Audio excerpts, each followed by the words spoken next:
pangunahan niya at pananalangin. In the name of the Father, and O God Almighty, behold us, thy loving children, offering thee today our word and studies.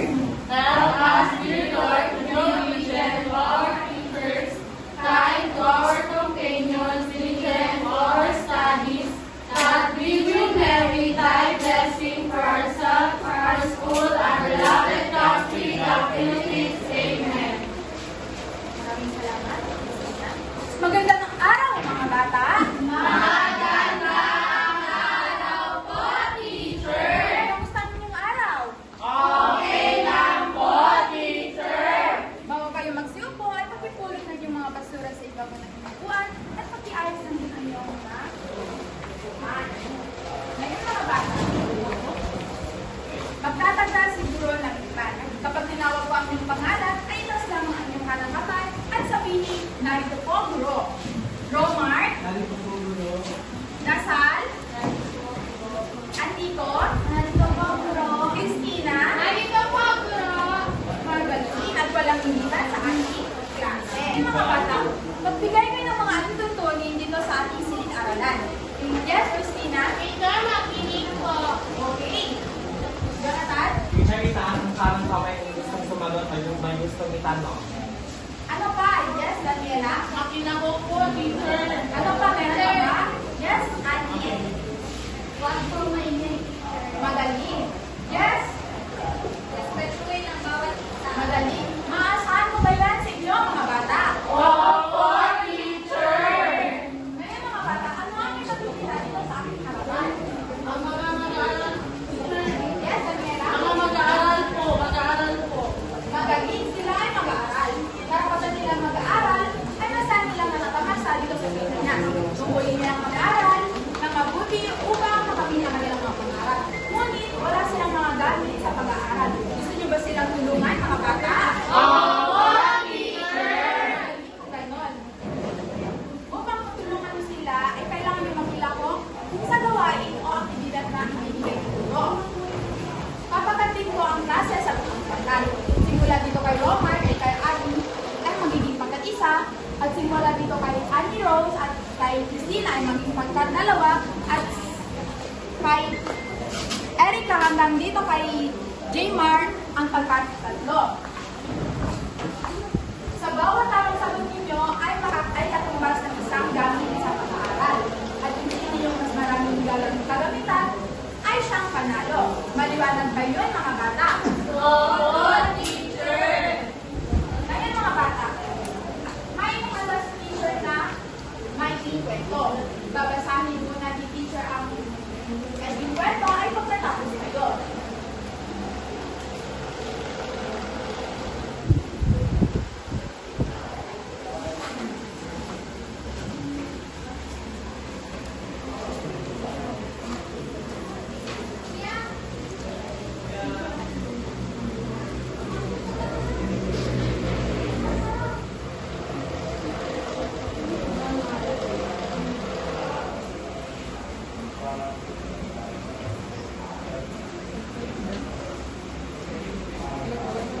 Ang pangalatan natin maging kwento ay ang tungkulin ng isa pag-aaral. Sina Lito at Maya magkaklase. Sa ika-apat na baita ay may magkaibang pananaw sa pag-aaral. Para kay Lito, tungkulin ko. Kaya naman, masipag siyang mag-aral, ginagawa ang mga nag-aaralin at aktibong nakikilahok sa klase. Para naman kay Maya, option lamang ito. Kaya madalas siyang lumiban, hindi ginagawa ang kanyang aralin at hindi nakikinig sa pagsusulit sa aralin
ginampanan ni Lito bilang isang mag-aaral.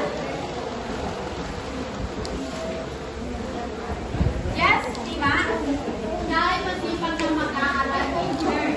Ano naman ang naging resulta ni Maya nang hindi siya nag-aral? Yes, Daniela? Nakapokus siya ng mababang antas.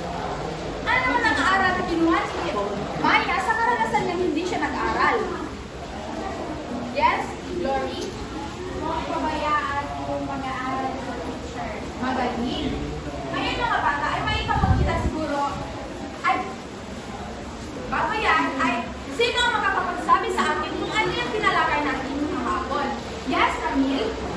Ang tinalakay na natin po mga teacher is may yung ginayang pag-aaral sa ating Ano naman ano ang masasabi mo tungkol sa magsasaka at paghuhusga? Ang magsasaka po ay kadalasan nakita sa natin sa kapatagan po. Ang mga mag-isa naman po ay nakita natin sa mga katulian o mga Magaling, bigyan natin ng 5 baksa si Ramil. Ngayon mga bata ay may ipapakita siguro sa mga larawan.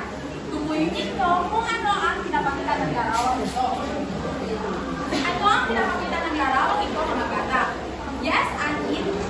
Ito ay isang tungkulin sa bayan o bansa, teacher. Magaling. Ito ay isang tungkulin sa bayan o sa bansa. Maaari niyo bang basahin? Tungkulin sa bayan o bansa. Tungkulin na isa na maging tapat sa bayan at pangalagaan ang kapakanan nito. Tungkulin ang bawat isa na maging tapat sa bayan at pangalagaan at ang ating bansa. Ngayon mga bata, ano naman ang pinapakita nito? Yes, Glory? Tungkulin sa pamahalaan ko. Magaling. Ito ay isang tungkulin sa pamahalaan. Maaari niyo bang basahin? Tungkulin sa pamahalaan. Tungkulin ng mamamayan na makipagtulungan sa mga programa at proyekto ng pamahalaan upang makamit ang pag-unlad. Tungkulin ng pamahalaan na makipagtulungan sa mga proyekto. Tayo ba ay tumutulong sa proyekto ng pamahalaan? Sa bayan ng pamahalaan. Yes, Fatima? Magaling. Bigyan natin ng 5 baksa si Fatima. Ngayon mga bata, ano naman ang pinapakita nito? Yes, Fatima? Pwede ka makita dito.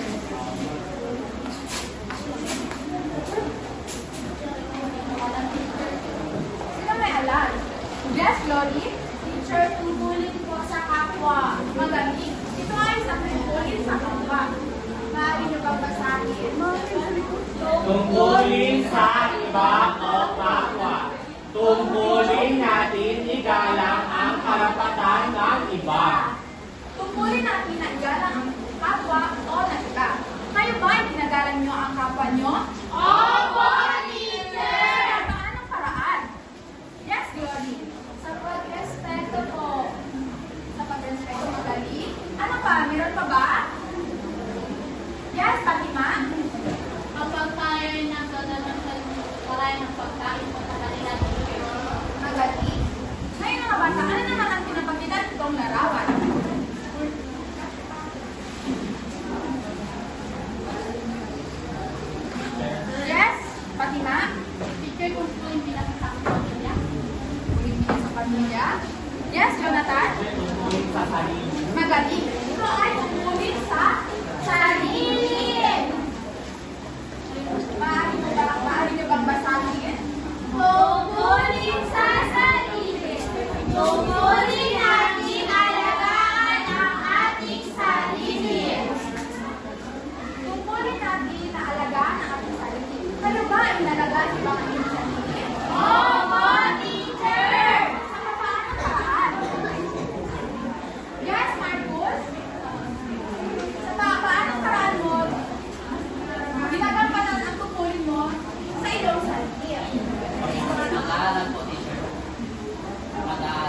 Ngayon mga bata, ano naman ang pinapakita nitong larawan?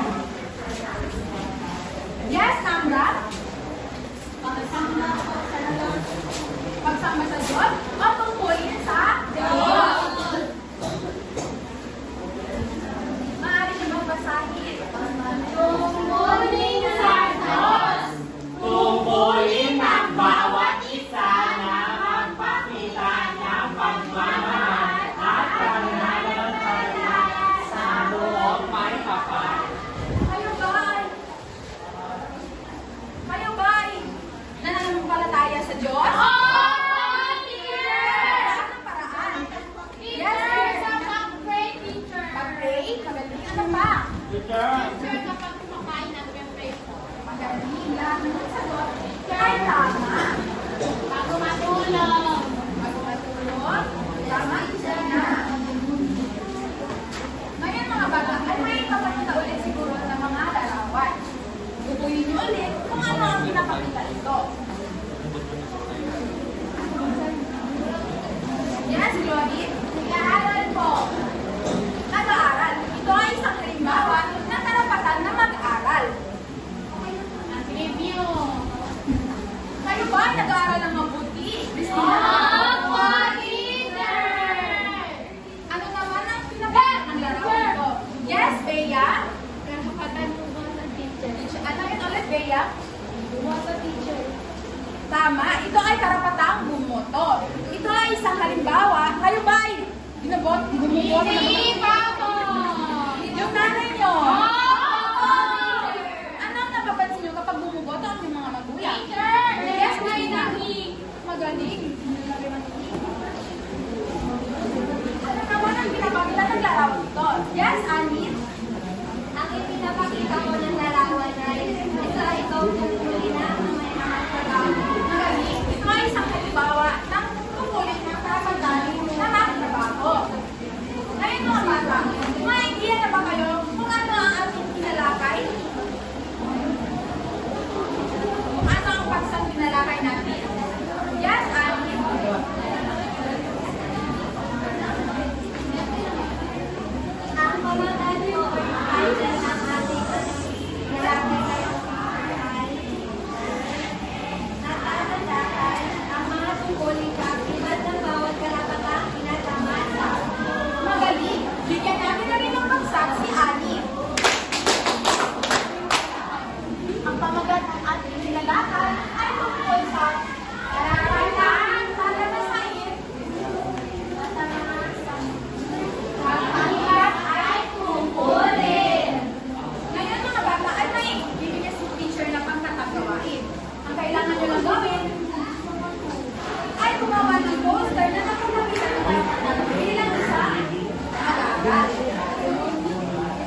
mag-aaral ng mabuti para makamit natin ang ating mga pangarap sa kinabukasan. Magaling! Bigyan natin ng 5 bagsak ang pagkaisa. Ang kadalawa, Ganito po ang nakinig namin. At isa sa mga tungkulin ng mag-aaral ay tungkulin na mag-aaral. Dahil naniniwala po kami sa pangkat 2 na ang pag-aaral ay susi ng magandang kinabukasan. Yun lamang po. bigyan natin para sa ating kakita. Pagkatatlo,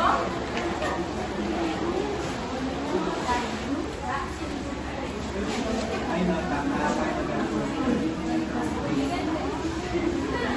Teacher, ang ginawa namin po sa teacher is ang pag-aaral po. Karapatan ng isang bata magputo o malaman niya kung ano ang karapatan niya bilang isang mag-aaral.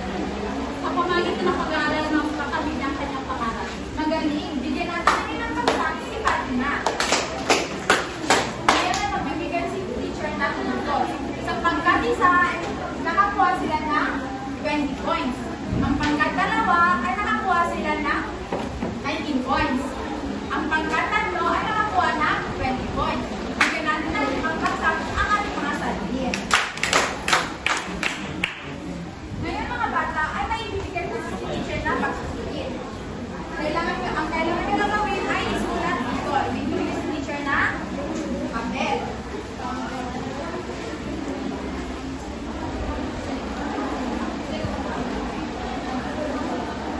Pasa ang papel.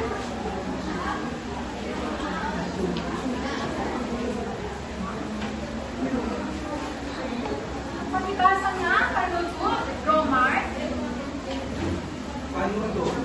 Basahin at unawain ang tanong sa bawat ilan. Bilugan ang titik ng tamang sagot. Naintindihan ba mga bata? Opo, teacher!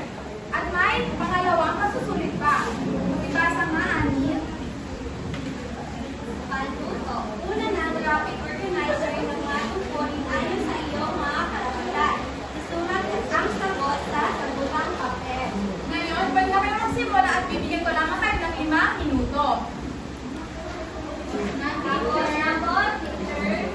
Pakipasa ang papel sa gitnang harap at pakipasa sa harapan.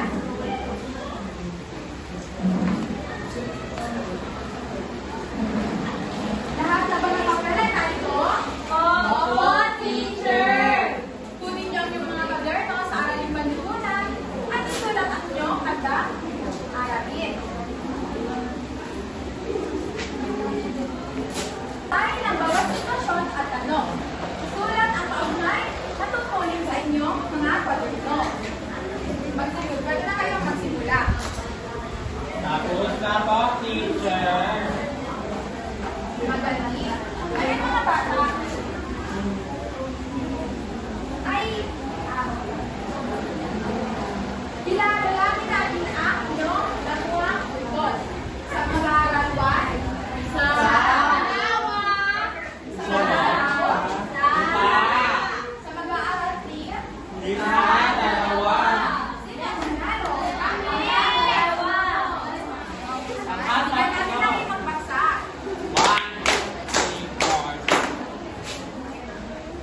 Maaari bang masitayo ang lahat? Paalam na mga bata.